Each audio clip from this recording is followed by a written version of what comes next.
Hello, this is जोई शुक्ला। कैसे हैं आप लोग? In this video I will talk about what is the difference between net and set. बहुत सारे स्टूडेंट्स के मन में कंफ्यूजन रहता है कि अगर हमने सेट निकाल लिया है तो क्या हमें नेट करना जरूरी है, या फिर हमने नेट निकाल लिया है तो हमें सेट करना जरूरी है।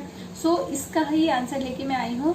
बहुत सारे स्टूडेंट कंफ्यूज रहते हैं कि डिफरेंस क्या है नेट और सेट में। सो यहाँ पे मैं इसी चीज का आंसर लेके आई हूँ। सो पहले मैं बात करूंगी नेट के बारे में। जैसे कि हम सब जानते हैं नेशनल एलिजिबिलिटी टेस्ट, जो कि नेशनल लेवल पे होता है। अगर आपने नेट का एग्जाम क्लियर किया है देन आप कहीं पे भी पीएचडी के लिए अप्लाई कर सकते हैं ऑल ओवर इंडिया।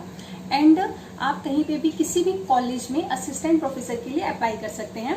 लेकिन सिर्फ कॉलेज में आप अप्लाई कर सकते हैं, किसी यूनिवर्सिटी में नहीं, क्योंकि एमएचआरडी का जो नया रूल है उसके अकॉर्डिंग आप नेट करके सिर्फ असिस्टेंट प्रोफेसर के लिए किसी कॉलेज में ही अप्लाई कर सकते हैं। और जब आपको वहाँ पे प्रमोशन की जरूरत होगी तो आपको पीएचडी करना होगा। लेकिन अगर आप नेट करके पीएचडी करना चाहते हैं तो ऑल ओवर इंडिया आप कहीं से भी पीएचडी कर सकते हैं आफ्टर नेट। अब मैं बात करती हूँ सेट की।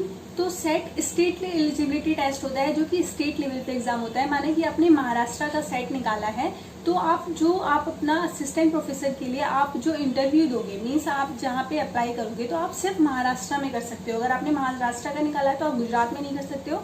अगर आपने गुजरात का निकाला है देन आप महाराष्ट्र में नहीं कर सकते हो। मीन्स आप जिस भी यूनिवर्सिटी का सेट क्लियर करते हो आप सिर्फ उसी स्टेट में अप्लाई कर सकते हो असिस्टेंट प्रोफेसर के लिए किसी कॉलेज में।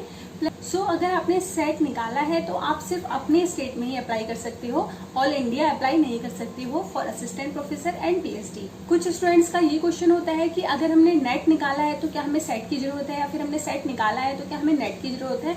तो अगर आप अपनी ही स्टेट में जॉब करना चाहते हैं या पीएचडी करना चाहते हैं तो अगर आपने सेट निकाला है दैट इज इनफ, आपको नेट की जरूरत नहीं है। अगर आपने नेट निकाला है तो आप ऑल ओवर इंडिया कहीं पे भी असिस्टेंट प्रोफेसर के लिए अप्लाई कर सकते हैं, प्लस आप पीएचडी के लिए अप्लाई कर सकते हैं। आपको सेट एग्जाम और नेट एग्जाम देने के लिए आपकी पोस्ट ग्रेजुएशन में आपके पास 55% मार्क्स होने चाहिए, और जो अनरिजर्व कैटेगरी है उनको 50% मार्क्स होने चाहिए। ये इसका एलिजिबिलिटी क्राइटेरिया होता है जिसके लिए आप एग्जाम में बैठ सकते हैं। अगर आपके 54.99 भी है तो भी आप इस एग्जाम में नहीं बैठ सकते हैं। अब कुछ लोगों का क्वेश्चन आता है कि अगर हम दूसरी स्टेट से हैं और हमने अगर माना कि हमने गुजरात का पास सेट निकाला हुआ है तो क्या हम महाराष्ट्र में एग्जाम दे सकते हैं? तो नहीं, ऐसा आप नहीं कर सकते। आपने गुजरात का सेट निकाला है तो आप गुजरात में ही एग्जाम दे सकते हैं, और अगर आप महाराष्ट्र का निकाला है तो आप महाराष्ट्र में जाके दे सकते हैं। मीन्स आप जिस स्टेट का सेट निकालते हैं आप उसी स्टेट में अप्लाई कर सकते हैं for PhD and assistant professor.